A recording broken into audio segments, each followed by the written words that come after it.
Welcome to another exciting episode of Two Bar Connection of your host, Jesse and James. What's going on, everybody? What is going on indeed? So we just had what is possibly the greatest Summer Games Fest ever. I feel like I need a smoke after watching this because my God, it was just a barrage of hype announcement after hype announcement. Like they just immediately out the gate, the very first announcement, like, oh my God, okay, you're showing this, and then from there it just kept going. Oh man, it was so good. It was so fun. I didn't catch it because I was working, but I literally came home and in my half asleep brain, I saw the first trailer that they revealed, and I literally before I went to bed, I sent you a message, Jesse, and I said, "Hey, I'm gonna go to bed, but I just want to let you know this made me hard." And I just like my last words before I fell asleep. It was so good. I don't know if you saw what I replied with. Yep, yeah, I saw. Yeah, I know. I saw exactly what you replied, and honestly, same. It was amazing. No, it was absolutely incredible. It really. Geoff cooked so hard. It really feels like an apology for Highgarden. It's funny how we went from Highgarden souring the entire Game Awards to now us everyone praising Geoff for unleashing one of, if not the greatest Summer Games Fest ever.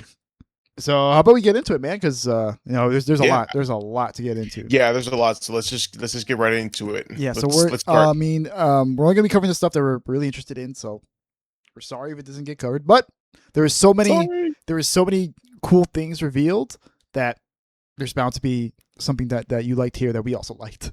But with the first order of business being the reveal of the very open secret that is Resident Evil Code Veronica remake. To the surprise of absolutely no one, we are now getting a Code Veronica remake, except this time it's just going to be called Resident Evil Veronica. And what were you going to say? Yeah. No, I was just saying, like, it was about freaking time. And yeah, I know that it was an open secret that they were in the process of making it, but we didn't know they were going to reveal it now. I always had a feeling this would be the time to reveal it, if anything. But it's kind of funny how everyone kind of figured how like this immediately. They're like, "Oh, this is a Resident Evil game." As soon as they saw it, they're like, "Oh, Resident Evil game." And then the old lady's all like, "Oh, you must be the sister of the man on the third floor." And we're like, "Oh, okay, yeah, we know what this is." Yeah, no, especially if it was like, "Oh, welcome to Paris," I was like, "Oh, yep." And then, absolutely. And then the Claire, who was a surprise spoiler, is in Code Veronica. Yeah, goes up to Chris's apartment, and they're like, "Oh my God, it's like a boulder came through here." Honestly, that kind of made me chuckle. That was a good insight. Yeah, joke. They're never gonna stop with the boulder memes, because there was a boulder meme in Resident Evil 8 also, which didn't make sense, honestly, when you think about it. But it was funny for the people who appreciated that. I didn't play 8. Yes, I think that's the only one that I did not play. I have to fix that some point. Do you have it in your library? No, I don't. I think that's the only RE game that I do not have in my library. Okay, well, your birthday's around the corner, so. And actually, I think it's on sale. I think there's a sale on Steam right now for all things RE. Oh, okay. So I may have to seek something. It's just gonna sit there though. It's just gonna sit there. Yeah, I kind of don't watch it at the same time because it's like you kind of owe me two playthroughs still. You're feeding the addict. You're feeding the addict who doesn't take his fucking drugs. He just lets it sit there. He's addicted to not taking his drugs. I'm addicted to just looking at the backlog and just being like, yes. Look at my collection. Yeah, but it was a real surprise here, because like it seems like so in Code Veronica, the game it opens up with Claire doing like some badass shit on the island, and that's how she gets in Paris. In Paris, I'm sorry, but she does like some no. I mean in the original game. No. So in the original game, it starts off with like a little intro, like an action sequence where Claire is inside an umbrella facility in Paris. So, okay. Yeah. So, and that's where she gets captured, and then she gets sent to Rockford Island. Oh, okay. It's been a while since I. No, that's okay. But now, as you were saying, now. Yeah, now she just gets straight up yoinked. So yes, she gets yoinked by everyone's favorite. Oh, yep, there you go. Dude, look how good that looks. Fuck me, good man. The lord. RE engine is uh, I thought they've already achieved like peak, but it turns out no, I was mistaken. No, And you it's actually crazy. yeah, actually, at least in this shot, this looks a lot more closer to like her older character models. Well, I mean, it's still the same face model actually It is. It as is still the still the face as model, RE2 but remake. So they are sticking to yes, the but RE2 remake look. yeah, but this looks good though. Damn. It looks Like it, incredible. It's such yeah, good. like it looks so good that it looks like a different face. I know. At first, I thought like it looks a little different, but no. They said that yeah, no, it's still the same face model. Yeah, but then And it's they funny do because show there's some another. other shots. I think it looks closer to how she looks in Resident Evil 2 Yes, remake. yeah, because at least with this face model, I notice her like for me the defining feature is like her cheeks. She's definitely has more like I don't want to say like high cheekbones or just like a more like fuller cheek. I don't even know how to. I Yeah, don't because know how she to had like little describe. like her cheeks were a little chubby in RE2. Yeah, yeah. But the thing is, I don't want to say chubby. Like she just has like a fuller It's like a baby fuller face-ish. face. Yeah, yeah. I think that's the best way. Yeah, I think fuller cheeks is the best way to go. But dude, this looks. God, I'm Yeah, impressed. and I know this is like one of, if not your favorite Resident Evil. So you're very Yes, excited for this. dude. I've been asking for it. Everyone's been asking for it. I bring it up every single time. I mean, at this point, they're gonna remake their whole fucking catalog. We're gonna get like they're gonna And remake. you know what? They're gonna remake the light gun games at this point. They're gonna remake Honestly, Resident Evil why Dark Side not? Chronicles and stuff. Dude, we might as well. I mean, dude, they're cooking right now. Like everything that they've put out has been straight gold. No, So yeah, though Capcom has been one of the greatest streaks in gaming history ever. Like they have not missed once at all in yes, the past nearly 10 years. We were talking about yes, this. Yeah, Resident Evil. It started with Resident Evil 7. Like that's when they kind of stopped the yep, bleeding that happened in the 2010s, where they were just yes. crapcom the entire Crap. time. And it became Cap God. Like, well, they become Cap God until like 2018. That's when they hit Cap God status. Yeah, with the I think it was with the release of RE2 remake. That's no, when. no, Monster Hunter World. Oh, Monster Hunter World. Oh, okay. World was the game that put Capcom back on the map for everybody. That game is to this day still one of, if not their best selling game ever. It sold like Damn. 15 million copies, I think, like something like that.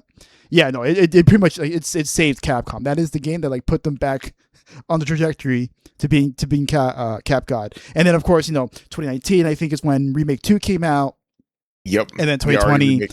Oh, okay.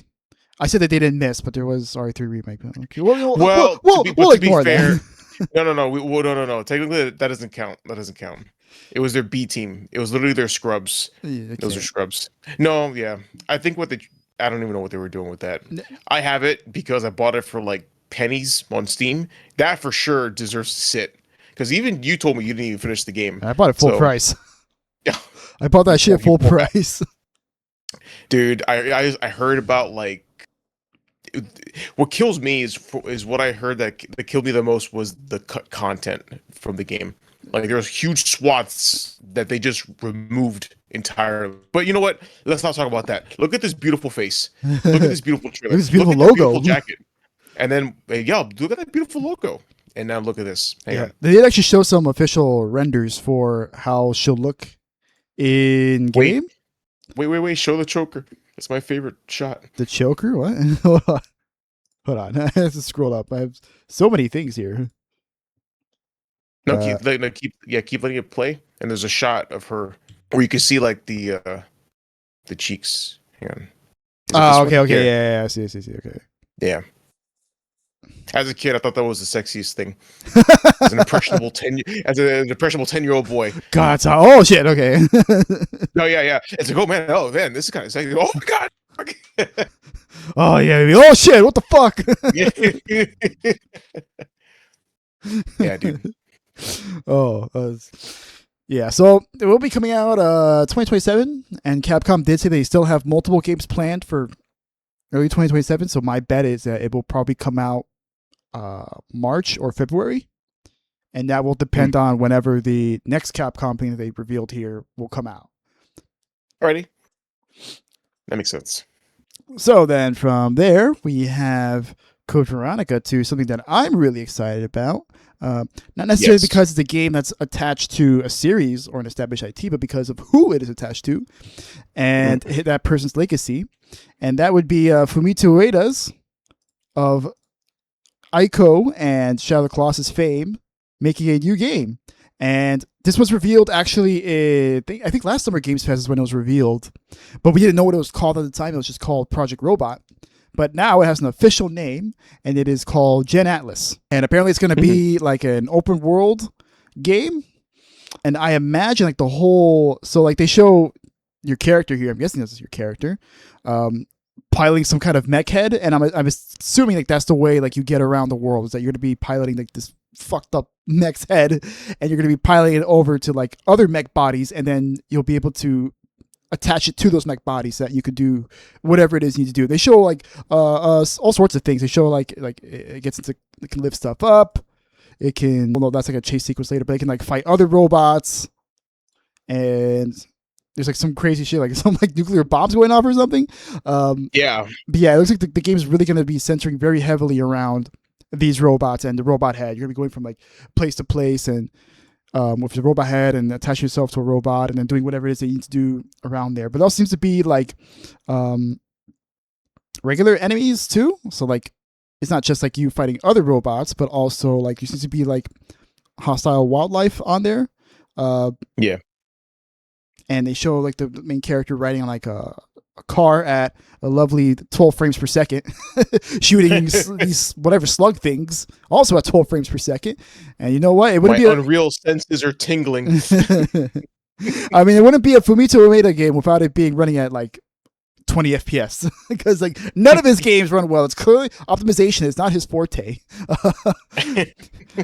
But you know what? The man's a genius, because he made like two of like the greatest platformers of all time. And Shadow of the Colossus alone, like it's like one of my like, I think it's like my top, like it's obviously like top 10 or top 5 games of all time.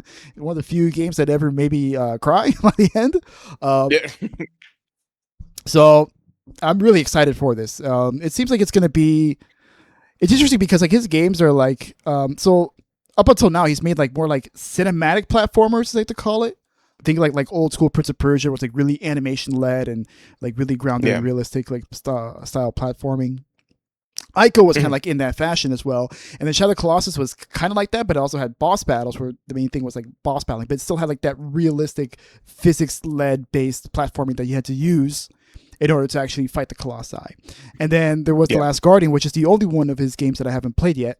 And that one was like more like Ico, except instead of you escorting like a girl around, you're escorting like this big ass cat, dog, bird thing. Yes, it's an amalgamation. It's an amalgamation of a bunch of mythical creatures. We still don't know what the hell it is. No, but it is cute. I did like the design of it. I just gotta. It's too bad it's never got re-released. I think it came out. I think it came out on PS4, but like it never got re-released ever again. They didn't give like the Shadow Colossus and Ico treatment where those games were re-released on PS3, and the Shadow Colossus in particular was remade for PS4. I mean, would have been nice if a certain remake studio worked on it, and instead they chose to work on a fucking God of War live service game instead of doing what they're actually fucking good at, because Sony in their infinite wisdom thought that, oh yeah, we should totally just make live service games or whatever. But yeah, I'm very, very interested in this. Like I hope it comes out soon, because I know Fumito Ueda has like a reputation for taking forever to make his release games. Like Shadow of the Colossus had a really bad development cycle. Last Guardian was delayed like 4 years. It was insane. So hopefully this comes out soon. Hey, look, man, you can't rush art, okay? So it will be, unfortunately, an Epic Games exclusive, which kind of sucks. Oh, it is? Yeah, it's unfortunate because they're the ones publishing it. So that's it's very unfortunate. But I can always get it on console. I mean, it depends on what it runs best. I mean, I'll get it. I have Epic Games Store, even though I never use it. But like for this, I'll bite the bullet. Fuck it, whatever. I'll give Epic my click, my money, just for this one thing. So yeah, it definitely seems very interesting. I wonder what it's gonna be like, because like I said, all of his games are just like cinematic platforms, so very little in the ways of combat, but they show a lot of combat in this game. So it leads me to wonder like what it's gonna play like. Like there's a lot of shooting and stuff, and a lot of like robots fighting. Yeah, of course. Any thoughts on it? I mean, I know you've never really played Shadow of the Colossus, but No, but I've seen you play it. I've seen you play it. I've seen YouTubers play it. I've seen the memes, the parody videos, as you know. Uh, I think it's interesting that he's bringing back the idea of Colossus, except now you kind of control them, and they're a part of like the open world. Well, because I mean, Shadow of the Colossus was kind of an open world game, right? Or was that? technically yes, but you have to fight the Colossi in order. So like Yeah, okay. you could go anywhere, but the open world was completely empty. Like there was nothing in it. It was just you, your horse, your sword, your bow, and that's it. And then you just use the sword to try and locate where the Colossi is. You head towards the Colossi, you fight the Colossi, spawns you back at the temple, and you just do that 16 times until you get to the end of the game. And it looks like that you can use. I mean, I don't know if these are called Colossus. I'm just using that as a name for them. Mm-hmm. But it looks like you're going to be using them to kind of build the world as you see fit.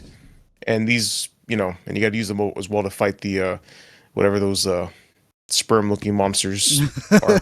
Little alien angry sperms. The angry sperms. But it looks pretty cool. And you get to drop some nukes. That'd be pretty. I don't know why that Colossus was T-posing there, but he was asserting dominance. Naturally. He was asserting his dominance naturally. But it does look interesting. Even though I probably won't play it. I'll probably just watch you play. All right, so this next one's also a bit of an interesting one. This one is called Hacks. I think it's how you say it. HAEX. And it's a first-person shooter, but it seems to have like an emphasis on co-op. And I put this one on the list because it seemed like it had a very interesting vibe to it, because it's very much about like exploring alien structures and environments and stuff. It kind of opens up with this like weird alien language being spoken, which gives you like a sense of like mystique to it. It's like, oh, so I was already kind of vibing. I'm like, ooh, okay, that's kind of cool. And then you see these fucked up monsters and these weird alien things flying around and stuff. Oh, whoops. Oh. And overall, it looks kind of cool. I mean, there's like some like a mysterious cube you got to use, and like MP5. I love MP5. Yep, MP5. You got yourself good old bolt action shotgun. You can be fighting some alien monsters and exploring like alien mega structures. Yeah, like look at that. It looks like so. You know what it reminds me of? It reminds me of Did you see Arrival? No, I actually yeah with what's her name? Fuck, the redhead that played Lois Lane. I forgot. Amy. I forgot her name too. Amy Adams. That's Amy Adams. There you go. Yeah. It was alliteration. Fantastic movie. I love that movie. That movie's awesome. Yeah, you're right. It actually does look kind of like it. Yeah, it's just an incredible movie. It definitely give me those vibes. Like when they're exploring, like inside the ship looks kind of like what you see inside of here. and then it's like this cool sequence, like you pull out some cube or something, it just spawns all these walls. You just got to run your ass off. Yeah. So this is going to be a really cool game to play with friends. It seems like they're implying that there will be some co-op in some fashion. I mean, it looks like it. I mean, it looked like, just 3 separate player characters moving through the dungeon. And with all that boxing look, it kind of looks like there'll be some puzzles involved. Probably, yeah. Sorry, yeah. I chuckled because I was thinking of box chested. Okay. I don't know how you got that, but okay. It's just me being dumb. I think I see like companion cube or something like that. No box. No, I know. My mind went to SpongeBob when I saw all those. Naturally, typical millennial.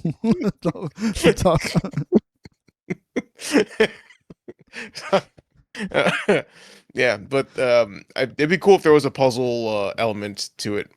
Yeah, I'm sure there is.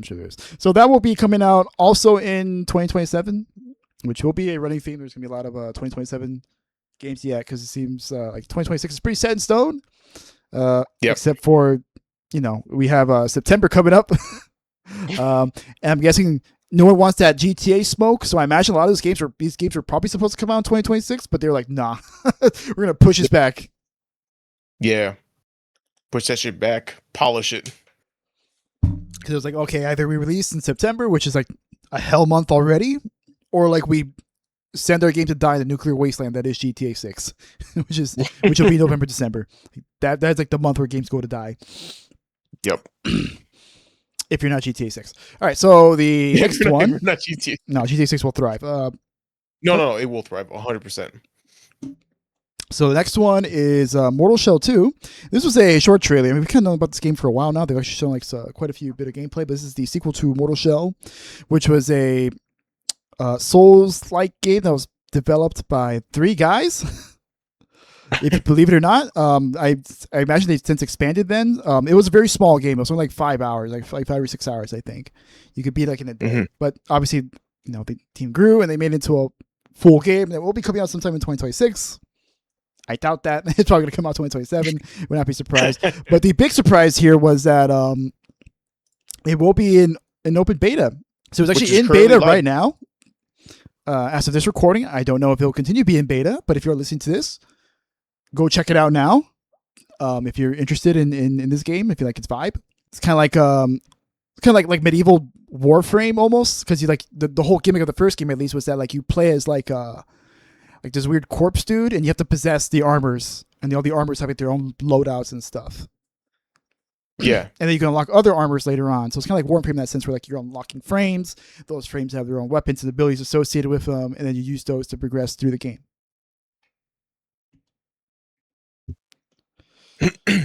Anything to say? No, I mean, I never played the original one, but I kind of like the idea of attacking with loot. That's honestly that's Bard energy, which is right up my alley. Oh yeah. There was a loot there. Yeah, he was just like drum, drum, and he just in one of the trailers I saw you could transform into a sheep, and you could just punch stuff. It's like what? Okay. I might have to get this. This is like okay, it's a super serious, grim, dark game as you playing as a sheep, just punching things in the face. All right. Yep. Yeah, you gotta have a little whimsy every once in a while. All right. So next on the list was Assassin's Creed. Oh, wait, yeah, Assassin's Creed 4 Resynced, which is the remake for Assassin's Creed 4. And this like seems like Ubisoft might actually have a winner in their hands, because this actually was pretty cool.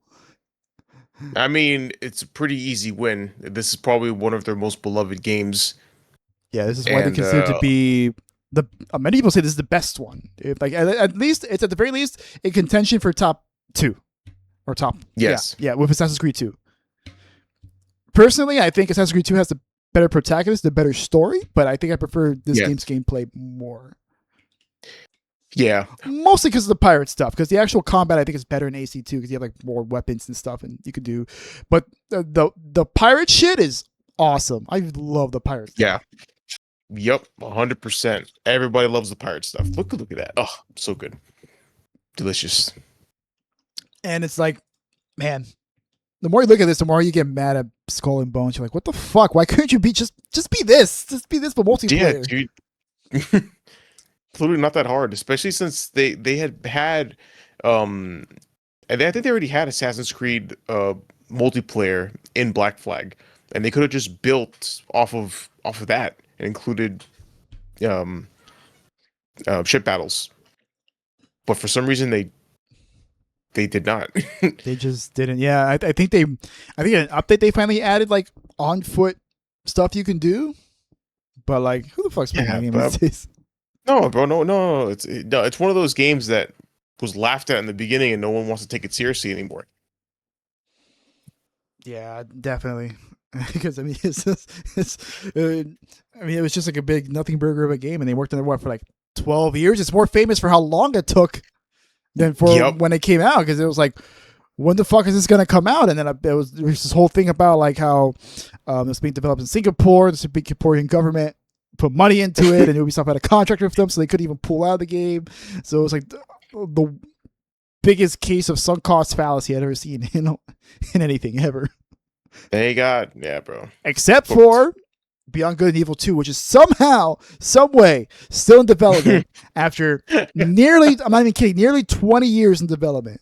Absolute insanity. Oh. Yeah, but overall, this looks really cool. I'm definitely looking forward to it. It comes out July 9th, so pretty close. Yeah, honestly, summer. It's a summer game. Pretty close. And they will be. It's not like there will also be like new content. I think also. I think I remember seeing Skillup's review on it. He said that, yeah, there's gonna be like new content like systems and stuff. Like there's actually gonna be like an epilogue also to like so they wrap up Kenneth's story at the end of the game. They're gonna I give like him, that. yeah, they're gonna give him like his own epilogue, and then like there's a system where like you can get like ship captains, and the ship captains will give you like certain abilities and stuff. So yeah, seems really cool. All right, anything I before like we it. move on?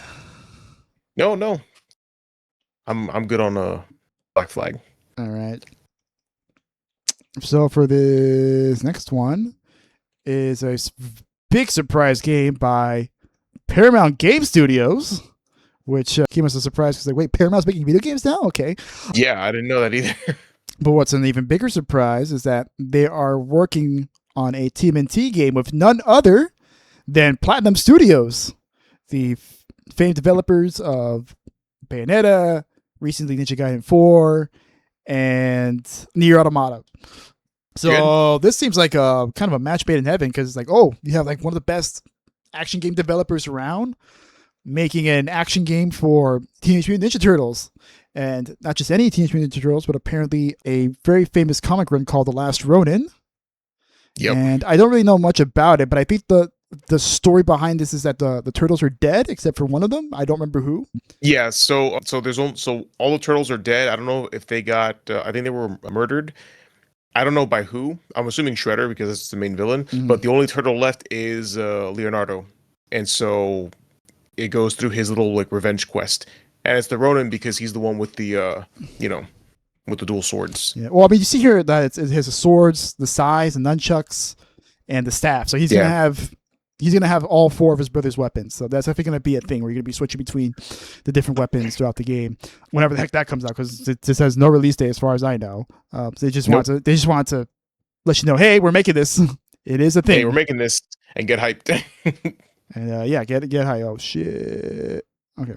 Oh, There you go. Okay. So yeah, I mean, too early to tell, but definitely like as a concept, it's really cool. Yeah, interest is peaked. Just don't fuck it up. Yeah, it's just don't fuck. I mean, it's Platinum. Platinum's good. Although it is funny because Platinum actually did make a Teenage Mutant Ninja Turtle games a few years back, and it sucked super hard. It was just busted. Like they clearly just rushed it out the door because Platinum at that time just wasn't doing too hot. They just didn't have any money. Okay.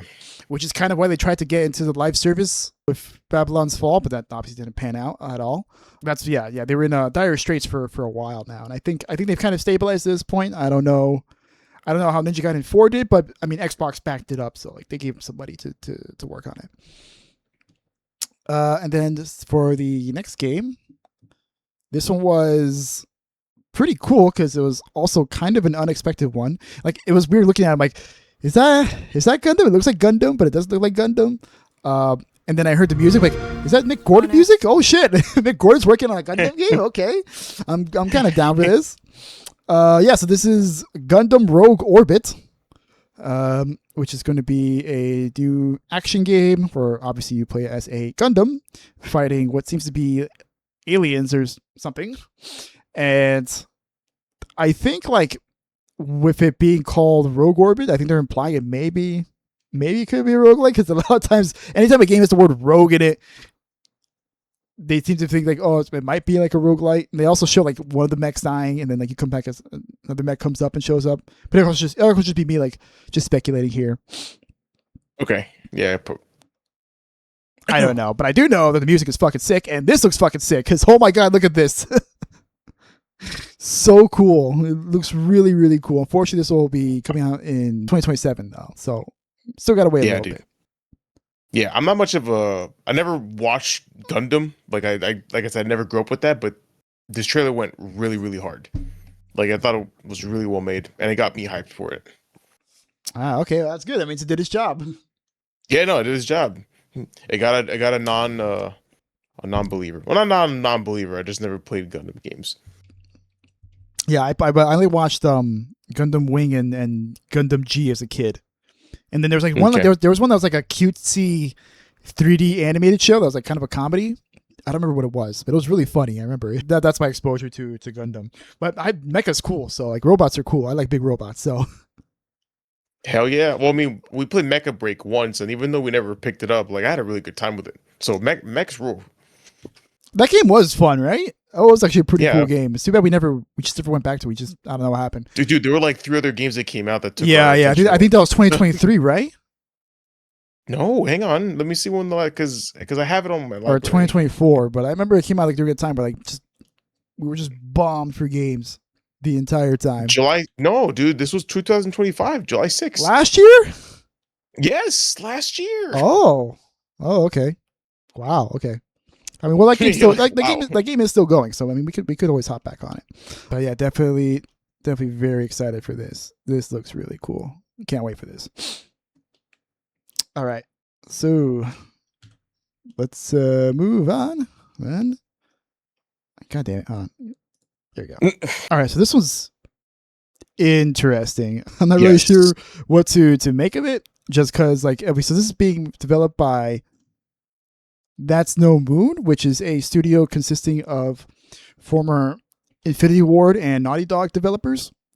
And this was weird because at first I saw this, I'm like, oh, okay, so they're working on a gray-brown military shooter.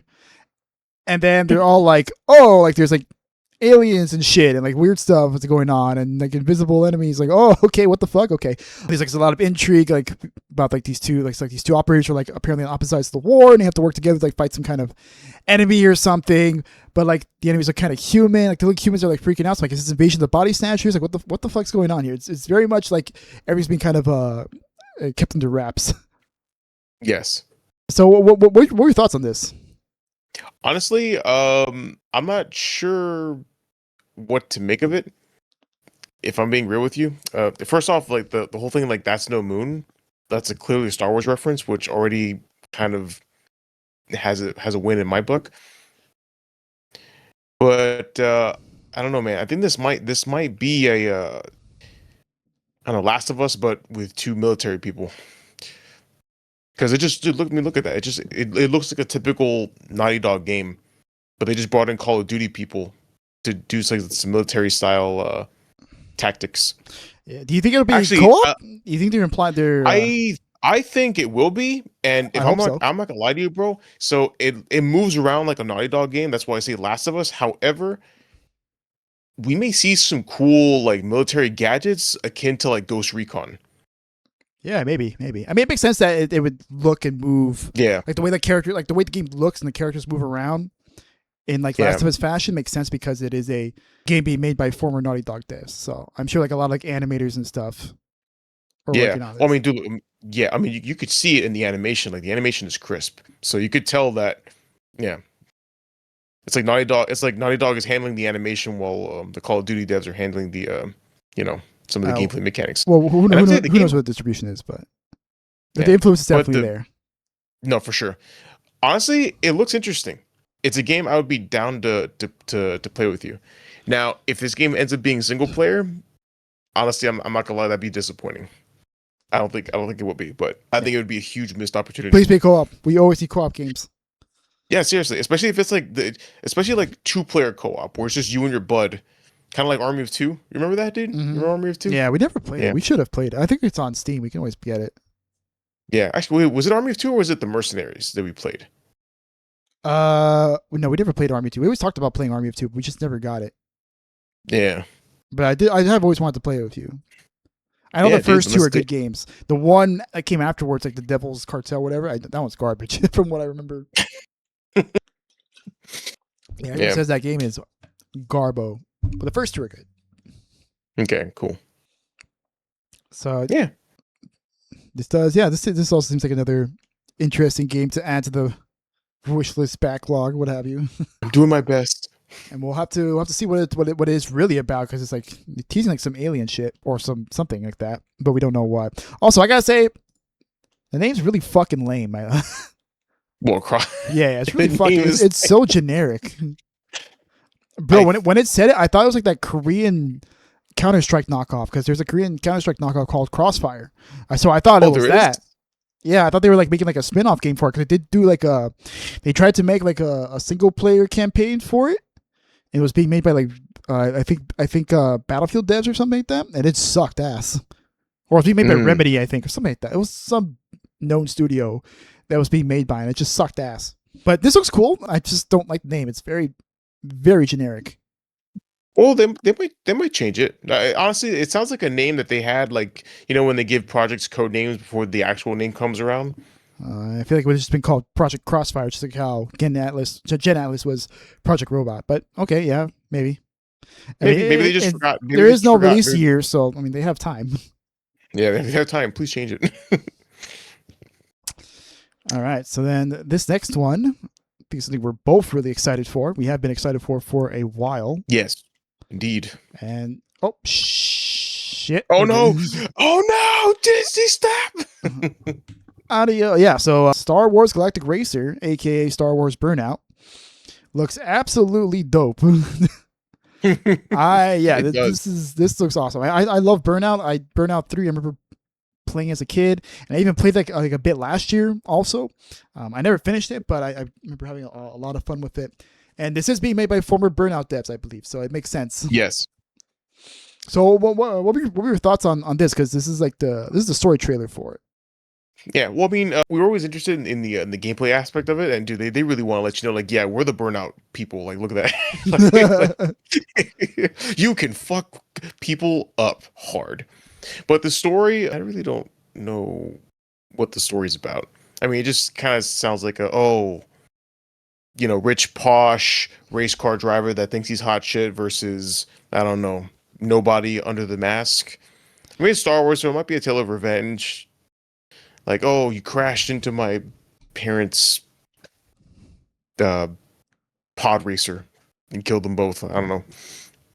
Okay. But honestly, yeah. I mean, I was never really interested in the story of these like racing games because it's always like, oh, like, we're gonna settle this on the track. Like, You ran over my dog or dude, something like that. yeah. Oh my god, dude, look at that. That's so good. Oh, Yeah, but Sebulba is in it, which is yes. cool. So Bulba is in it. Now, I don't know if so. One thing about the story trailer that it revealed was there was a lot of the main character that you could control is going to be in contact with a lot of people, and they even made it a point to bring it up like, oh, you've been coavoiding with a lot of these people, and you'd be getting close to Sebulba. Yeah, I don't like that. You're going to pay, typical mafia mobster bullshit. But I'm curious to see if Sebulba actually ends up being like a like a friend to you, which would be very, very, very funny. That would be very Because funny and very weird because he was, dick. He was a dick. total dick. He's an asshole. No, he's an asshole. He's just a straight up asshole. Yeah, he's gonna be an absolute huge dick. Yeah. That'll be the interesting twist there. Yeah, it seems like you're gonna be making buddies with a lot of different people. So we'll Yeah. see how that goes. I don't really know. Like I said, it's hard to tell, like, because they're only gonna show so much. This will be coming out October 6th, so very soon. Yep. Yeah, very, very soon, and I'm very excited because, but look at just that shot alone. Look at it; looks so good. It looks so good. It does, and it looks even better in motion. I think I'm running at. Yeah. Am I running at? Oh, I'm running at. It's open to. Yeah, Damn, even at 1080p, it looks really good. yeah, man. Yeah, okay. I was hoping I'll be running on 2K, but there's no 2K version on this video I have open. Yeah, it looks so satisfying. Oh my god. I love fucking cars up. All right. So on to the next order. So this one was big. Like, this one was really, really big because this is the return of a classic fighting series, and Sega's coming back full swing on it. And they're trying to appeal to everybody, not just like they're like, okay, this is Virtua Fighter, by the way, except which is now being called Virtua Fighter Crossroads. And their whole thing is like, okay, like we don't want to make just a game for fighting game fans. We also want to make a game for people who just want to play single player games. Like, we designed the single player story mode to be like just playable for that. And it's like it's not like some like little, it's like kind of like Street Fighter World Tour, but like amped up to 11. which was Street Fighter World Tour was Street Fighter 6's single player mode, which like it's on like it's like an RPG almost like an open world RPG where you can like talk to characters from the game, like earn their moves and stuff. It was really cool, Yeah. but it seems like Virtua Fighter is trying to take it to the next level here. But they did show. So this was the trailer they showed at Summer Games Fest, and yeah, it's very heavy focus on characters, lots of cutscenes and stuff. This is actually the cut up version. So they actually did a showcase afterwards, which is interesting, where they showed the full trailer. So they actually cut up version of it, and they showed the full trailer of it, and you see pretty much like the intro of the game. It's very much like you're watching a martial arts movie. It's like it's so much at the beginning of like an martial arts movie. You have the plucky hero who like wants to be the best fighter possible. He has like his friends that he hangs out with at a restaurant, and then he goes to a fight. He gets in with the mafia, pisses him off, and the mafia jumps him and stuff. Yeah. So you actually see like little bits of like the single player stuff that they're showing there, because like all this stuff is actually like in game, so like you're actually like moving around and stuff. This isn't like cutscenes. This is you actually like moving around, so you have to just like run away from them and stuff. This is all fighting in it, so you can actually switch between like enemies and stuff and fuck them up that way. So like that's kind of like how they're trying to appeal to people who just want to play single player. Like, okay, we're just gonna make a single player brawler, pretty much. Yeah. Okay. That's pretty cool. And then like, yeah. No, I was just saying, like, I remember, I watched like videos on Virtual Fighter. Yeah, it's like one of the oldest fighting game series. It is pretty much the OG 3D fighting game.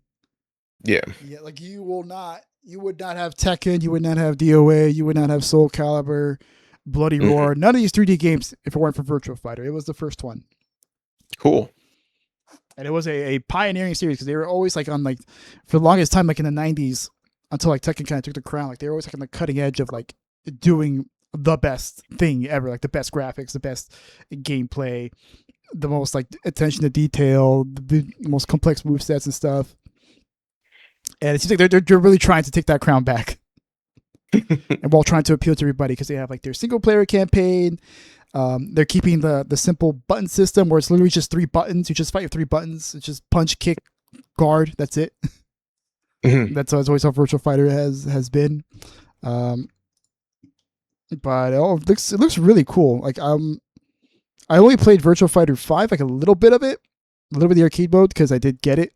But this seems like, man, this is really gonna appeal to me because it's like, oh, I could just play the story mode, right? And I can just play the beat 'em ups and learn like all these mechanics and whatnot. And this is a cutscene at the beginning of the game, by the way, that they were showing off. And then eventually it ends with the reveal of Pi, who is an established character in Virtual Fighter. She's like kind of like the Chun-Li of the game almost. Or she's Asian Kung Fu woman, pretty much.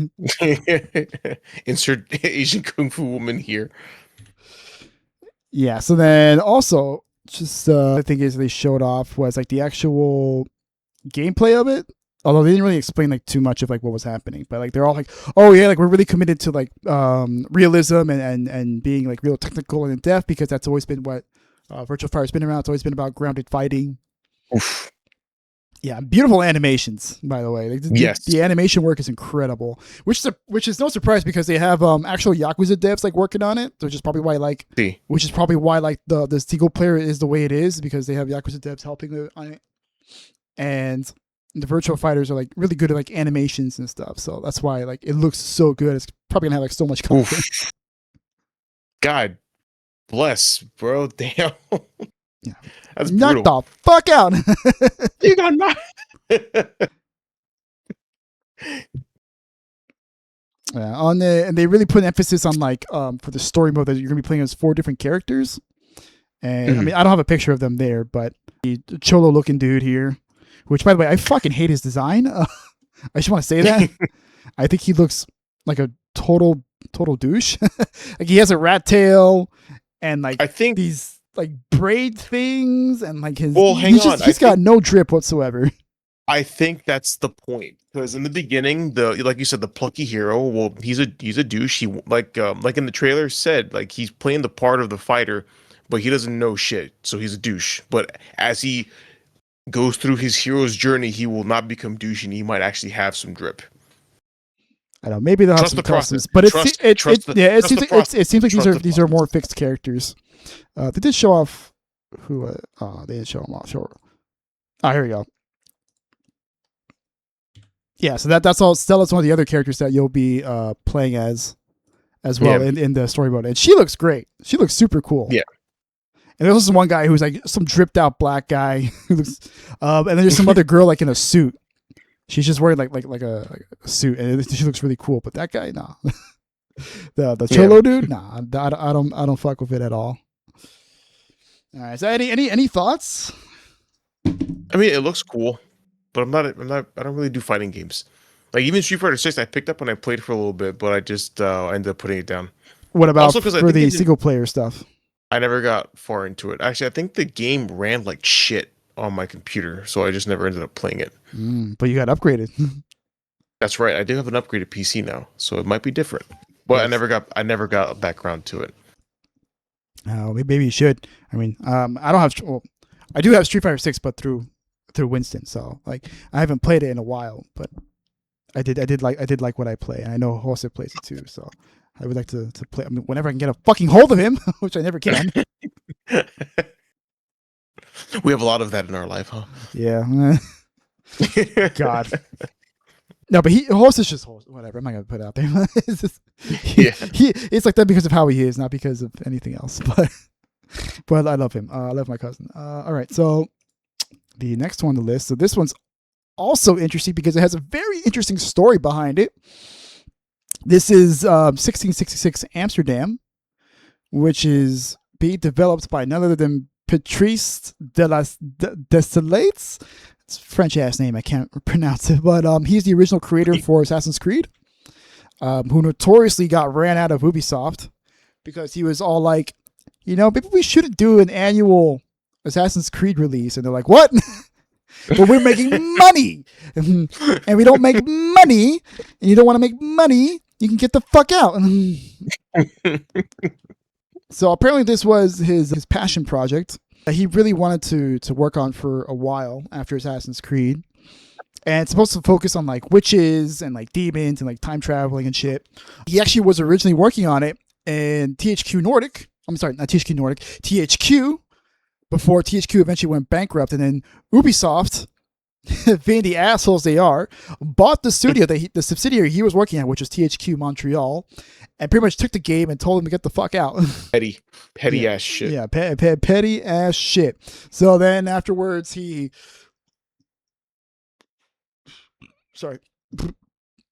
So he sues them for like the rights back to the game. 3 years later, he gets it back.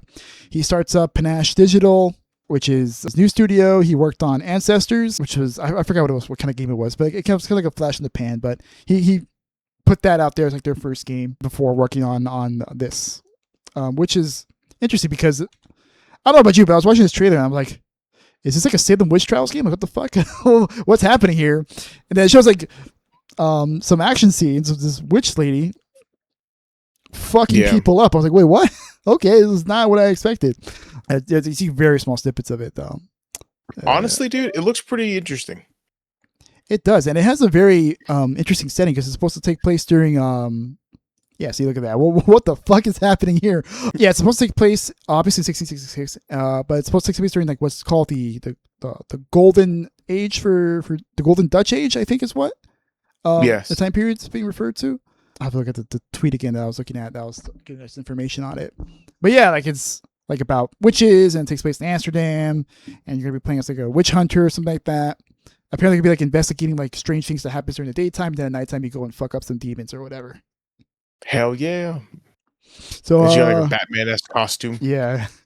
So Yeah. any thoughts on this? I'm sold. It looks phenomenal, and honestly, the drip that she wears during the daytime is really, really cool. That the hands-made in tail ass outfit. Yeah, but it's got like like a buckle and stuff. Like she looks geared out. She looks like a nun that's ready to go fight the forces of evil. Yeah, well, you can actually play it right now because there is a prologue, a playable prologue that's available on Steam right now. That it's literally just shadow drops right there. Ooh, I am going to find it right now. So, any other thoughts before we move on? No, we can move on. All right. So this one was you put. So I'm gonna let you talk about this one. You Well, feel I up for mean, it? I just kind of brought it up because, I've always been a fan of the idea of, well, first of all, let me just say this is Saw Genesis, which is obviously a video game adaptation of the beloved series, and I mean, they didn't really show much in this game, but it is described as a 3v1 multiplayer game. And I've always been a fan of the idea of asymmetric PvP. And I think what they're doing with the Saw IP, where you can, it's essentially going to be three people versus Jigsaw in procedurally generated maps. I think is pretty Oh cool. my Damn, god! that is Jesus that is Christ! that is gruesome as fuck. Jesus, like, oh my god, Oh, this is a Saw game, all right. This is goddamn, bro. horribly disfiguring gore. Yep. I guess that must be Jigsaw now. I don't know. But I've always been a fan of the idea of those kinds of games. It sucks because every every game that's tried to implement it has, well, failed. Well, I mean, It there's hasn't. Dead by Daylight now, which has been going on for God knows how long, which seems to be what they're Yeah, trying to but go for here. yeah, but Dead by Daylight is one out of how many? There was Evolve, famous dumpster Yep. fire. Yep. Then I know they really didn't do much with it, but Resident Evil Resistance that came out with for free. What was it, the Dead by Daylight one also? No, Because that's the there was remember they two of them. There was a Dead by Daylight one, and then there's one that was like really fucking. Oh, Reverse was the one that was like really fucking random. Like, it's like, oh, like you pick clear, no, I like you don't run think around and like shoot shit like it's Call of Duty, and then like you turn into. no. It's the one that came out with the RE3 remake. Oh, so Dead by Daylight one then. Yeah. It's kind of like Dead by Daylight. Yeah, there's one guy like in a control room and he plops like enemies and shit and then you have to work with unknown like random people. It was not that great. Yeah. I mean, it's a cool concept, but it just wasn't done very well. Exactly. Yeah. So honestly, yeah, so like you said, the only people that have really succeeded is Dead by Daylight. So I think they're kind of the template now for the whole asymmetric PvP. Oh, actually there is also another game coming out too, um, Mm-hmm. which is one with Michael Myers, Halloween. Yes. And it's yes, I mean, they didn't show it in the Summer Games Fest, but I think I did see it like a while back. I don't know if we covered it or not. But that's neither here nor Maybe. there. Yeah. We'll cover that later when we get to it. But this looks pretty interesting. Okay. All right. Yeah, I mean, if you buy it, I'll buy it. That's I, all. I, I'm literally gonna text you, be like, Jesse, I want to play a Do you game. want to play a game? Oh shit. Okay. Yeah, it's like, oh god. Your next task Yeah. is to spend $20 on this. No, your next task. Beat Final Fantasy VII Rebirth. That'll be my response to you. Beat a game in your backlog. Wait in one sitting. You have 60 seconds to complete this game. I saw someone. Slight tangent, but I saw a meme of Squid Games. But they're like, "Oh, your next task is to complete a game in your backlog." And Oh yeah, and then the guy's I like, put in the chat. It's like, just shoot me now, man. Just forget it. Just shoot me now. just end it. It's not gonna happen, dude. Just end it. Make it quick, because I will not finish it quick. All right. This next one, again, another one. Once again, Star Wars. So we are naturally both interested in this, and that is, Star Wars Zero Company, Yeah. aka Star Wars XCOM, which is gonna have you playing as, I guess, like some kind of, I don't really know, like some kind of like Black Ops team or something. The Zero Company is, as I'm assuming what they're going It's to be like called. a rogues gallery of people. Yeah, so it seems like you're going to be, it seems like to be like the main character of the game. Probably going to recruit like some people, and they're going to go on like some XCOM missions or whatever. Yeah. And you're going to recruit like a Jedi. There's actually a Jedi, which I was not expecting. Yes. Very, very interesting. Another Jedi also revealed the end. Being, Oh yeah, we'll get to that in a minute. I want to say this is cool. I think they're going to introduce a mechanic where the squad members that you recruit actually can die on you, and they no longer become available I mean, later yeah, in the game. that's pretty standard XCOM stuff. Oh well, I don't play XCOM games, so I didn't know XCOM, that like was standard. the whole thing is permadeath. Okay, excuse Yeah, me, yeah, I did that. not know that. How did they handle that in the Mario and Rapids? Because I think that was also an XCOM game. No, there was no permadeath in that. No, Okay, no, yeah, yeah, because how they're just it, downed. okay, no, you can't kill Mario. Yeah, they're not gonna have a game where you kill Mario, but you can't kill people in this game. Yeah, honestly, this was cool. I've never played an XCOM game, but this might be the first one that I pick up. Yeah, this is gonna be yeah, it's gonna be really cool. I mean, I always want more Star Wars games, that we need variety in our Star Wars games, and this is giving that variety. I mean, Star Wars can you can make fucking any game out of Star Wars, dude. That's kind of the beauty of it. It's a Yeah, whole universe that you can do anything with it. And we've yep, had pretty much everything with it. We've had first person shooters, we've had RTS games, there turn it is. based games, RPGs, and yep, Anakin Skywalker Yes, General Anakin Skywalker. also makes an appearance, right? Yeah, so that was kind of the big reveal in the end, like, oh shit, it's Anakin. um, don't know if Hayden Christensen will come and voice him. I doubt it. But he will. It might Anakin, be yeah. It might be the Clone Wars actor. I know we talked about it off camera. yeah, I think it would probably be the Clone Wars actor, or just some actor.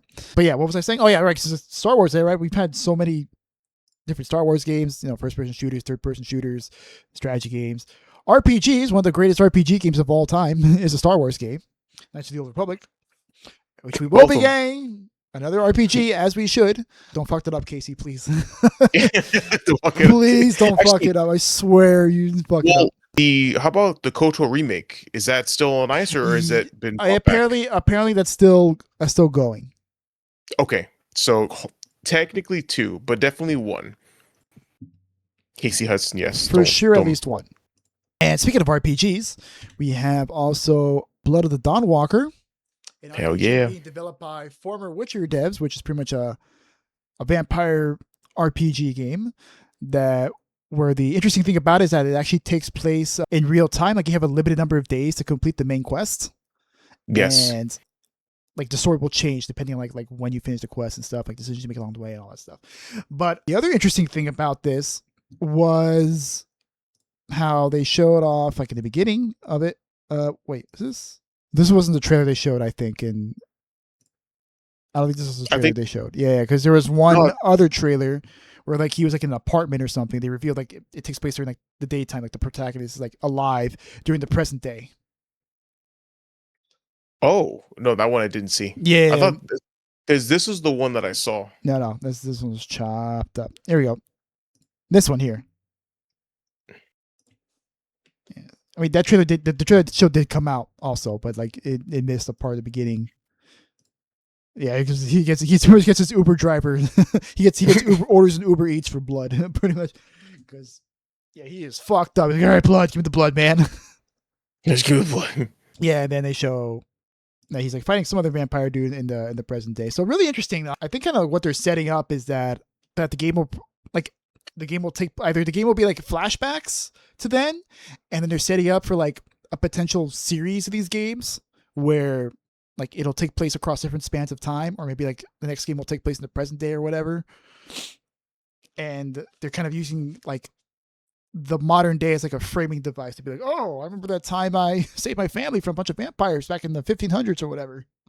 And then they can like use that to like tell a bunch of different stories about this vampire throughout his life. But what are your Yeah, thoughts on this? You're a big Witcher fan, and I'm sure this is like huge. really I'm a up your huge alley. Witcher fan, and honestly, I've been excited for this since day one. I saw the trailer for it, and I immediately thought, okay, they took the vampires from the Witcher lore, which, by the way, are essentially gods walking the earth, and they're making them into playable characters, and having them fight each other, politics associated with it. There was actually like a 20-minute gameplay reveal that was done like I think a month back, and it actually showed like the quest structure, the switching between day and night, the use of different transformations and different powers, and it looks pretty good. So I'm very excited for this. Yeah, vampires are cool, man. This is when they're done Vampires are right. fun. Vampires are really fucking cool. I believe. Oh, that one. I think the deep dive. Oh, Yeah, this one here. Yeah, I think I saw a little bit of it. Yeah, I saw it. I'm like, oh, yeah. this looks like a Witcher ass game. It's like, it's That definitely made by this Witcher was devs. It's a I Witcher love ass Witcher game. it. Yes, this is indeed a Witcher ass game. Although I'm all for it. Like I like the idea of like you only have a certain number of days to complete the main quest. So Yeah. it's like it has a sense of urgency to it where you gotta like really like plan your shit out and really like think about how it is you're gonna be, going about your day. And of course, like it's gonna be like on developers trying to reach a balance between like that time pressure, but also make it so that like you still have time to at least do most of the things that you want to do. Yes. I will say, like, even though I'm not a Witcher fan, I am a Vampire the Masquerade fan. And Mm. I think like this is going where I think it's going. This could be kind of like Vampire the Masquerade, where they have like a modern day like sequel to this or what have you. And I think that would be fucking dope. That would be dope. Because God knows we need I want another modern day Vampire the Masquerade game because that Bloodlines 2 shit that came out, that doesn't count. That game was stolen and butchered and turned into whatever the hell it was. That was not a Bloodline sequel. All right. So also slide down and shit yeah. is pretty dope. Yeah. So any other thoughts? Nope, we can move on to something else that we're very excited about.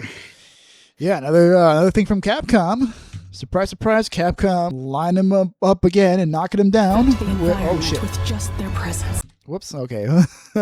Yeah. So, Monster Hunter Wilds Ascendance, the much anticipated expansion, is finally coming out in early 2027. So, I think like I said earlier when we were talking about the Code Veronica remake, that depending on like when this will come out, will determine when Code Veronica comes out. Like if this comes out February, Code Veronica come out March. If this comes out March, Code Veronica come out February. But in any case, this is gonna be really, really cool. It's been a long time coming. It's kind of weird they've waited so long because normally they release it within like a year. But this time, like Monster Hunter Wilds came out last year, right? Yeah, it came out last year. Yeah. So like so by the time this game comes out, it'll be 2 years. Yeah. So we were actually expecting it to come out like sometime now. But at least the way that they're framing it, it looks like it's supposed to be huge. Like they're taking so long because there's so much to do now in this expansion. Yeah. Well, I mean, which makes sense because one, Wilds is a pretty big game. Yeah, dude. One of their biggest games. And two, because they probably want to do right by Monster Hunter fans because Wilds, like, was really financially well received, right? It sold a lot of copies, but there were definitely a lot of angry Monster Hunter fans out there where they're like, yeah, this game, like, this is way too easy. This story mode kind of sucks. I hate Nata. Well, everyone hates Nata, but yeah. But however, for me though, the big thing was the performance issues. Because remember, at least for me, on Monster Hunter, brother, like there were a few times where I really was worried and sweating bullets because I'm like, is this game gonna brick my brand new fucking computer? In this economy? Nah, bro. Yeah. Like, I was about to be pissed. So yeah, the big thing about this, what were you saying? No, I was gonna say, but thankfully it did not, and thankfully they. Oh my god, dude, she looks so good. Damn, sorry. Mm-hmm. Excuse me. Yeah. So the big thing is that this is going to apparently be taking place in a big, massive sky-based area, which looks absolutely gorgeous. By the way, like look at this shot. This is so beautiful. That was one thing I didn't like about Wilds is that it was kind of artistically an ugly game. It was brown. Yeah, it was very brown and gray, and there's a lot of caves. A lot of brown gray caves, a lot of brown gray areas, and it's very washed out. Especially like when the bad weather, the bad juju weather was happening. I forgot what it's called, but like when it was like normal, it's like, oh, this game actually can be very pretty, especially when you play in the Scarlet Forest. Yeah, when you're Bountiful, exactly. Especially like in the Scarlet Forest, like the Scarlet Forest looks beautiful during the the normal times and the Bountiful times. Yes, and so hopefully, I hope this means that they're going to be injecting some more color into this. So that it actually looks pretty because it should look pretty. It's a game about nature and respecting nature. Nature is beautiful. Nature should be beautiful. Nature is beautiful. So besides that, of course, they also show off that like our heroes have new drip. Apparently, Yeah, new drip. Yep, my girl Alma got a new do. She got her hair did. Yeah, she did. And so did Genma. Also got her hair did. And Olivia got her hair did. Everyone got their hair did. Bro. They all look great, but I'm glad that I'm glad she kept her midriff. Oh yeah. But damn, bro, but dude, they cut Emma's hair off. They didn't have to do that. It was I like the longer hair. I also like the longer hair on Olivia too. Olivia's hair is I hope short. they have I hope they have the option to put it back. So then naturally you're gonna fight some new monsters along with whatever the heck this thing is. This weird armored bird thing who just rolled up with his homies. and they're all gonna collectively dive bomb. Yeah, good luck dodging that. Good luck fucking dodging that. Well, I'm a great sword user, so I don't give a fuck. I just okay. It's okay. I'll just time it. You just time it exactly, yeah. And of course, it wouldn't be a Monster Hunter expansion without them having some kind of new gimmick. And every Monster Hunter expansion has like a new gimmick, and their new gimmick is going to be this fist thing. I don't even know what the hell it is. But I did find some information on it about like what it is exactly. I think it's called a booster brace. Oh, I know I lost it. Damn. Okay. Yeah. So I'm gonna go off memory. Like it's called a booster brace, I think is what it's called. And pretty much like you enhance it, and it's gonna give you access to like a bunch of new moves and stuff. Not much too many details beyond that, but it will like change the moveset of your weapon, give you access to like new abilities and stuff. Cool. I did see also in that piece, the guy had a Gatling gun like on his arm that was shooting the monster. Yeah, that might be another thing. Like they might have like go back a little bit. Yeah. Don't worry, I know what you're talking about. I think it's after this. Yeah, there we go. Yeah, it looks like you might be able to like equip different like bracelets, and each bracelet would be like different. I mean, it could also just be like a weapon. That could have been like just a weapon that was being used. But okay then. But in any case, yeah, it seems like it's going to be changing your movesets around and give you access to like new abilities and stuff, which is, like I said, par for the course. Most Monster Hunter expansions always have like some new mechanic or something. Like in Worlds, they had the Clutch Claw, which everyone fucking hated. The Clutch Claw was what the wound system now is pretty much what the Clutch Claw was back then, except it sucked because you pretty much had to do it, and it was really annoying. You pretty much had to attach yourself to a monster. And then you had to like mash, like how you mount them, like you like do your knife attack and stuff. Yes. You pretty much had to do it to like open wounds. It wasn't like how it is now where you just hit them and just wounds naturally open up. Okay. So it was a very tedious process because you had to do it because if not, the monster would take forever to kill. Yeah, if you didn't do it. Now, of course, new zone, new monsters, new weapons, new mechanics. I just hope that they do story stuff. God, please don't railroad it too much, please.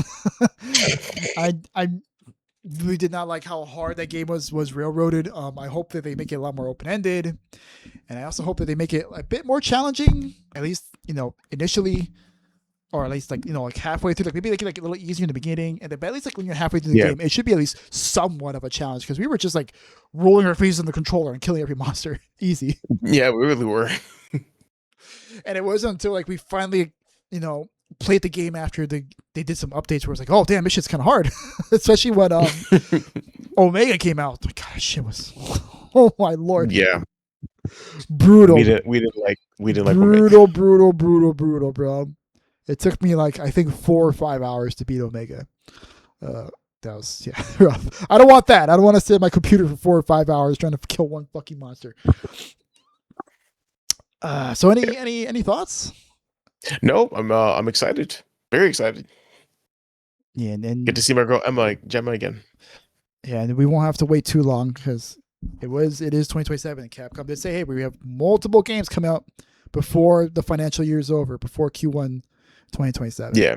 All right, so then we're almost done here, but this next one is one I have been waiting for a long time because oh my god, this thing was announced like 8 years ago, I think, or 7 years ago, and that is the Wolf Among Us 2. Oops. Okay, I think I have loop on. Okay, yeah, which will be finally coming out. God damn it, dude, will be finally coming out next year, and of course it is a sequel to Wolf Among Us, which was a Telltale game based on the Fable series, which is a series of comic books that's pretty much like about fairy tale creatures and characters that had to like leave their homeland and find life in the modern world. And they kind of like form like this like community, and you play as Big B, who's pretty much who's the big bad wolf. And he's like kind of a detective that like he's a sheriff. He's a sheriff and a detective of what's called Fable Town, which is like where all the fables live. That's what they call them, fables. So this is the sequel to it, and this game apparently Big B's gonna be like framed for like some kind of murder, so he has to like team up with some other detectives to try and prove his innocence. Fuck up the Tin Man, as we see here from Oz. I'm pretty sure that's a Tin Man. Yeah, I think so, because if you look at the in the beginning, it's the Cowardly Lion was a suspect on his like murder board or his like evidence board. Oh yeah, okay, so that's definitely a Tin Man. Yeah, I think that is the Tin Man. Yeah. But dude, that Tin Man looks scary as fuck. That I don't remember the Tin Man looking like that, like from Wizard of Oz. Good eye for detail there. I actually didn't catch it. Oh, I see. Yes. Now I see. Oh, yeah, yeah. I missed the Tin Man. I love how Tin Woodman, alias Tin Man. Yeah, and then for the lion, it's like Fiercely Lion, also known as the Cowardly Lion. It's like what? But yeah, that's cool. So I guess it'll be focused on the Oz characters, which is nice because there's not really many. Well, I mean, if you don't count Wicked, which honestly I don't really count Wicked, but there's not a lot of Oz. Oh wait, actually, adaptations. Oh, okay, that makes sense now. Okay, because I didn't put 2 and 2 together. Yeah, so like in this tweet by Shinobi6012, who whoops. Who does reporting on this? No, I would not call it X. Not on here. The Oz gang. Okay, so apparently the Oz. Oh wow. Okay, damn. These guys are on hard times. They're forming a gang. That is insane. With Dorothy as the ringleader. Oh my god. Oh, that'd be hilarious. That would be so funny, dude. Yeah, that's kind of the thing with Fables and with Wolf Among Us is that it's like, oh, this is fairy tale creatures and public domain characters, but reimagined like this gritty neo-noir detective setting. Yeah. Like in Bloody Mary was in the first game, and she was fucking terrifying in that game. She was so creepy. She was pretty much like a serial killer. He was like a bodyguard for the Crooked Man. And the Crooked Man was also kind of weird and creepy too. And I'm not gonna say like what happens to them. You should play the game. It's an awesome game with a great story. They're short too. They're only like 4 or 5 hours. You can play the whole thing. It's pretty much plays like Dispatch. How many episodes are there? There are 5. Each episode is like 30 to 45 minutes. Okay. So it's not. Yeah, no, it's not. They're not long at all. And I imagine this will be the same way. Yes. Because that's kind of like how been Telltale's MO. It's just like, oh, we're just gonna release it episodically. That's gonna make it kind of annoying, but at the same time, I kind of like it because it means like everyone can like talk about it. It's like like watching TV. You know, you have a week to like sit on it and like theory craft and shit and talk about it. People, and that's kind of what they're trying to do with these games. It also makes it like you don't get spoiled as hard because we're on the same page at the same time. Yes, I don't have some fucking jackass full throttling it and then posting the full playthrough or with like spoiler thumbnails on YouTube or Twitter or whatever. Any thoughts?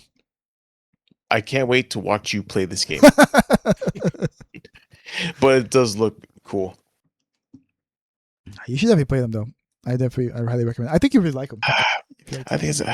I mean, I like the fables and stuff, and especially now that they're incorporating the Wizard of Oz. But I never really played the that kind of game where you just kind of make choices and dialogue choices, and there's no gameplay and shit like that. It's like a movie. Like you're watching a good movie or a good TV series. Except you're the director. That's pretty much how I look at it. It's like, oh, I'm the director. What do I want to happen? Okay, I want this to happen. Yeah, but I don't know. I'd rather watch people play this game because watching the players make the choices and then watching the consequences and be like, oh my god, bro, like you did this guy dirty like that. Why'd you gotta do that to him? Like I actually watched the entire playthrough of the Walking Dead series, the original one with Lee, up until well, just in case people still want to play, until the end of his story. That I watched an actual playthrough of it, and honestly, that was some good TV. That was like good. Yeah, I saw my brother play it. Yeah, that was good. I was sad. I'm like, oh my god. Oh no, bro, it was so sad. But you know what, bro? Like, it was a good story, and the way it ended, like, at least the choices that my person made, I was like, damn. Good on you. Yeah, and then on top of all that, they have a remaster of Wolf Among Us. The original game is on Steam, but they will be doing a remaster. I imagine they'll probably be like using the new engine, probably to like redo it or whatever. I mean, they're good looking games. It's just they don't animate very well. Yeah. Yeah. Well, I mean, they kind of weird. They kind of like animate animatronically. They don't. That's not really like. That's probably like the stylistic thing. But I just don't like the way like they move around too much. Well, they actually, some guy actually made a meme of moving around the world as if it was a Telltale game, and he actually did the facial impressions of the character of a Telltale. Let me see if I can find it. Oh, It was really? really, yeah, dude, it was really on point. Here, but keep going. I'll look it up on YouTube and I'll send it to you later. Yeah. So this next one was also a surprise because we were like, wow, so soon? Okay. Because Yeah. because the prequel to this game like came out not too long ago, and that would be Stellar Blade 2, or this is known as Stellar Blade Blood Rain, which sounds really metal, which I guess makes sense because there is a lot of metal because it seems to take place in some cyberpunk ass city, something straight out of Ghost in the Shell. I don't know if you got those vibes, but yeah, this is Stellar Blade Blood Rain, where you play as a character named Evie, who is a new protagonist, succeeding Eve, who is possibly a baby. When I saw it, I'm like, is that a baby? What? But no, apparently it's a girl, it's a woman. Yeah, it's just the baby face. She does have a baby face. I mean, sometimes it's weird because sometimes she there she looks straight up baby, and then other times like, oh, okay, she looks like a young like teen, like a young early 20-year-old late teens girl. But yeah, as you can see, definitely a big difference from Stellar Blade. Like a Stellar Blade was like taking place in like ruinous cities and stuff, and like in wastelands or whatever. Yeah. And this takes place in like a big cyberpunk city. And so Evie walks forward. This time turns to a monster, and then holy shit, what the fuck? Is she throwing hands? Yeah. Okay. Yeah, this was really unexpected because Stellar Blade is oh damn. Oh shit. Yeah. She got the shit kicked out of her. Damn, she got yeah, because in Stellar Blade, she was, Eve fought with a sword, but Evie apparently likes to throw hands instead, which, it looks really, look at this, dude. Tell me this, I know you've seen Ghost in the Shell, so don't tell me this does not look like some Ghost in the Shell shit. Yeah, it really does. She's a baby there, too. Yeah, look at that. Big Stellar Blade vibes. And then also, like, the team said that they were inspired by Alita Battle Angel, which makes sense because she pretty much has honestly yeah, she got the big ass eyes. Yeah, the big eyes and like the all white suit, just like how Alita has. Yep. So yeah, they're definitely ripping some pages out of cyberpunk animes. But this looks really cool. I was like super on board when I saw her like ducking and weaving and shit and punching the shit out of these monstrosities. Because I mean, Stellar Blade looked okay to me. I was never really like too enthused by like how it looked and stuff. But yeah, this looks really cool. Look at that. Oh my god, so cool. So honestly, the art style is, by the way, straight up Ghost. Oh, jiggles. Jesus Christ. Straight up Ghost in the Shell where, Otoko takes off her coat and then she's on the wall white suit and jumps off the ledge. Yeah. Totally looks like something out there's of a reason. Shell. Well, I mean, there's a reason why they keep referencing all these animes like Ghost in the Shell. Like everybody and their fucking mother references Akira with the fucking motorcycle scene. Oh my god! So they're too many, classics. bro. They're too many. Like it's a meme. It's a meme at this point. Yeah. By the way, if you haven't seen Alita Battle Angel, you should. It's a good movie. I have. It's okay. Oh, you have? Perfect. Yeah, I saw it. It's okay. Yeah, I saw that. I've seen yeah, I've seen Alita Battle Angel. Oh man, and I've seen Akira too. Akira's a good movie. Yeah, Akira's a very good movie. Yeah, Akira's good, and so is Ghost in the Shell, the anime, not the Scarlett Johansson. Yeah, no, we don't talk about that one. No, we don't talk about that one. Yeah, so they actually did have some additional details on Stellar Blade. This is according to Genki. Excuse me. Nice. God damn. Excuse me. Yeah, this is according to Genki. Apparently, so like it is considered Stellar Blade 2, but they're not going to call it Stellar Blade 2 because Shift Up developers, they don't like putting numbers to their games, even if it's a sequel. So we're just gonna call it Blood Rain. So yeah, you're gonna be playing a new protagonist named Evie, part of a special forces unit tracking down a terrorist group. Definitely Ghost in the Shell. Apparently, Eve and Evie do have a connection, but the connection is a secret. I thought it's funny that one's called Eve and one's called Evie. It's like you call someone John, and then you call this protagonist next game Johnny. It's like, what? Okay. They're probably related. Like, you know, they have Link, the sister robot. Yeah, something like that. They're gonna be like family, or it's gonna be like Eve like transferred into like another body and like something like that. So she will be using like close combat, gauntlets and stuff, but apparently she will be getting swords and other weapons in the game. Yeah. City zone in the area will be linear, but you can enter shops. You know, show more the city structure. Latter half of the story and depth of combat is still being worked on. Yeah, so the game is still early in development also. So like we're probably not gonna see this anytime soon. Maybe like 2028, the soonest. I know that Shift Up we're all like, oh, we want to like release our games like as soon as possible. So like I'm thinking 2028.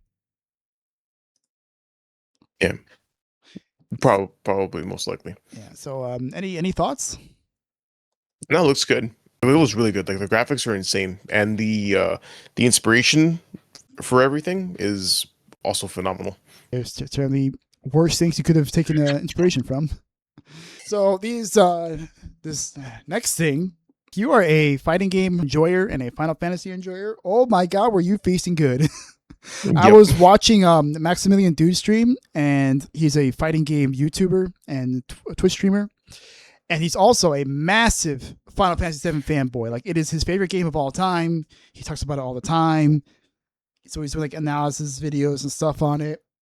So you can imagine his excitement when it was announced that Tifa from Final Fantasy VII will be joining the Street Fighter VI roster.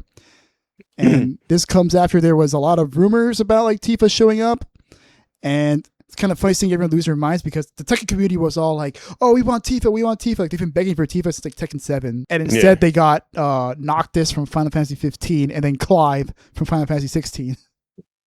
Which is funny because it's like, hey guys, Soul Calibur's that way. Like, what are you doing here? This is a fisticuff game. Why you put those swords back? So yeah, you can only imagine like what his reaction was, or actually, no, you don't really, because I have it right here. Just play it real quick. Oh, whoops. Do 2 new characters and Bosch? Dude, Do 2 new characters and Bosch? Dude, we're so cooked. Everyone was wrong. Brother, we're so cooked. We're so fucking cooked. Do 2 new characters and Bosch? So yeah, he was losing his mind, needless to say, because everyone was all like, oh no, Vega's going to be in the game, the dude with the claw. Like, Vega's going to be in the game. There's like 2 other characters, I can't remember who, but they're like, oh, like all these weird picks are going to be in the game. And Tifa, and he was all like, bullshit. That like, gonna happen, dude. That's why he was like, oh man, we were all wrong. And then poof, that happened, right? His famous Homer Simpson screen. Yeah, famous Homer Simpson yell. Yeah, so it does make sense that Square would pick Street Fighter to do it, because apparently a lot of companies wanted the Tifa in their games, but Square was like, we really want to save it for something like truly special. And Street Fighter 6 is like the #1 fighting game in the world, like by a long shot.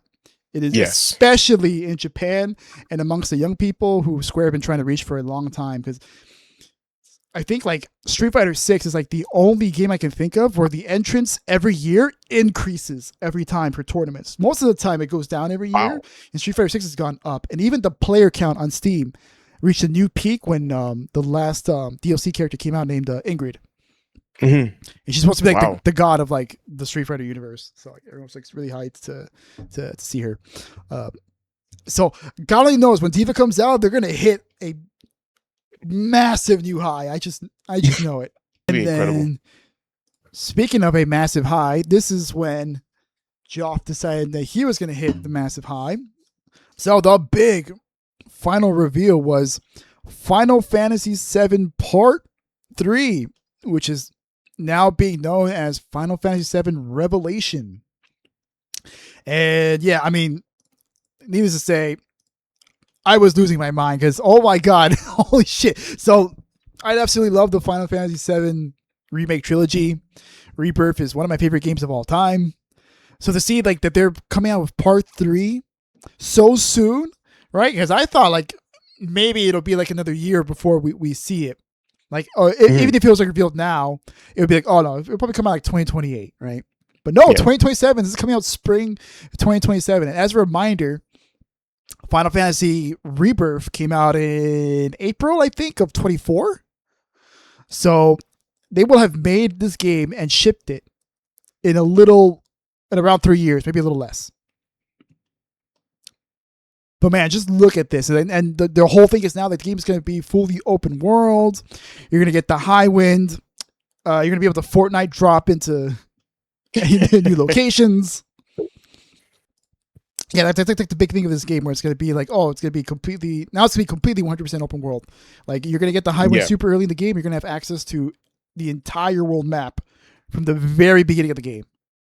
Nice, dude. So, yeah, this is very, very nice surprise to see that it's going to be coming out so soon. And now even Sid and Vincent are finally going to be joining the party. They actually did show off some gameplay of them, and let me see if I can find it here. Yeah, there you go. So, oh no, yeah. So Vincent, like, obviously he's gonna be his gunman, and Sid's gonna have his spear. Where's it? Okay. Oh, I can't find it in this one. I'll have to find it later. But the other thing is also the weapons are gonna be playing a huge part of this game, because naturally, like, if you know the Final Fantasy VII plot, you know that the weapons are like the planet's answer to like when it's in danger. It's like its own. It's like it's an immune system response, pretty much, where it'll just like destroy everything that threatens the planet. In this case, being like all of humanity. The crazy thing about it is that, man, they're going for some Monster Hunter shit with this, because it's like, oh wow, this is like straight like out of Monster Hunter. Where you have to like set up like barricades and stuff and turrets. And you remember in Rise when you had to do like I forget what it was called, that was really hard, bro. The stampedes. That was so the stampedes. It was so fucking difficult. So it seems like they're gonna be going like something for this. And of course, they're gonna be going to Wutai, which is where Yuffie is from, and there's gonna be like a bunch of other like locations. Pretty much every location from Final Fantasy VII is now gonna be like available to go, like Rocket Town, Wutai, the Northern Crater, all that stuff. So I mean, I've been yapping a lot, but any thoughts before I need to finish Rebirth immediately. Yes, you do. Please, for the love of God. That looks so good, right? It looks so good. I mean, you have what? I think it's probably gonna come out like maybe April, or probably like April, maybe May. Yeah, probably April or May. So you have a little less than a year. I have less than a year, but I'm already like kind of halfway through the game. So, well, I mean, you've been more than halfway through the game for like how long now? Well, I haven't touched it, but I got halfway and then I stopped. And then you kept buying stuff, and then you kept playing stuff. What? What's wrong with that? I'm a consumer. I need to consume. Yeah. And what was even crazier was pretty much. So I know you didn't see the actual show, but like they didn't show just a trailer. They actually went through like a sort of like a little mini dive into the game. Matt Mercer got on. He like narrated. He narrated the video about like the open world and stuff, and like how the combat's changed or whatever, and then like how Vincent and Sid's combat's gonna be like. And then after all that, right? So remember when I was talking about Maximilian Dude earlier? Yes. Well, he was losing his mind. And then after it ended, he got a phone call. And when he was like, oh, this is an emergency. So he went off and he came back and he was like, yeah, guys, so I just got off the phone of Square, and Hamaguchi, the game director, wants to come over and talk to me. So, wait, you cut out. What did you say? He said, the game director, Hamaguchi, wants to come over to my house and talk to me. Oh, dude. So, because he lives in LA, when he lives very close to the venue. So, like, okay. Like 3 hours later, he had Hamaguchi, the director of the game, come over to his house to talk about Final Fantasy VII Revelation. Damn, dude. So that's like a dream come true. Could you imagine like the director of like one of your favorite games? Yeah, comes over and like wants to talk to you about the game. Like if Geoff Kaplan wants to come over and talk to us about Overwatch, yeah, about Overwatch, or like Hidetaka Miyazaki wants to come over and talk about Dark Souls or whatever. Dude, that's really cool. I didn't realize that you just called him direct. I wonder if he already had his number. He has contacts at Square. Like he has a lot of friends across the industry. So I imagine like some representative that he knows from Square Enix called him and it's like, hey, like Mr. Hamaguchi wants to go over. Are you available? He's like, oh yeah, of course. Yeah, that makes sense. So then they also have details on it too. Another thing, they have a job system in the game. I don't know if you caught it. No, I didn't. No, I didn't catch it. So they did. Oh shit! What happened? Yeah, so those new outfits aren't just for show because there will be a job system in the game, and they call it the fit system. And during the interview with Max, they confirmed that there will be four. There's four fits, so it's rather minor, but apparently it does alter like how the character plays and gives new abilities. I really don't know like how though, because it's like you have the materia system already. The materia system already lets you like customize them like how you want. So I'm really interested to see like in what way the fit system factors into that, into the customization. Yeah. They also said like the skill tree system will like tie into the fit. Like pretty much you're gonna have like 4 skill trees for each character. So any thoughts? Honestly, that's pretty cool because I remember the job system from Final Fantasy Online, and I wonder how you'll get to switch between the jobs, because I know there's plenty of jobs, but not every character can play all the jobs, so it'll be kind of limited. Switch jobs and what? Well, there's different jobs. Like you can't have Cloud be. Oh, okay. And Final Fantasy. It's just an outfit change. Online. And online. In online, you change your weapon. Final Fantasy 14. No, you change. Oh, is it online or is it 14? I don't know. There was a Final Fantasy game with the job system. Yeah, Final Fantasy 14, the one we played. Oh, okay. Yeah, all right, so that was you just change your weapon. That's it. Yeah. Your weapon is tied to the job. Yes, but here it's tied to the outfit. But not all the there's going to be some jobs that some characters can't have. Like they didn't go into specifics on it. They just said that all the characters are going to have access to all 4 jobs. They didn't say they didn't say it was going to be the same 4 jobs for all characters, or some characters are going to have different ones, or there's going to be some overlap. They didn't say that. And the trailer they just show that Cloud can be a warrior and Tifa can be a black mage. Interesting.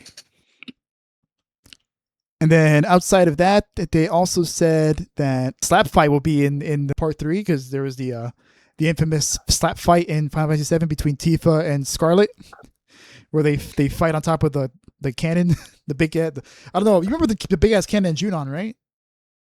Yeah. Yeah, I think they fight on it and they have a slap fight on there.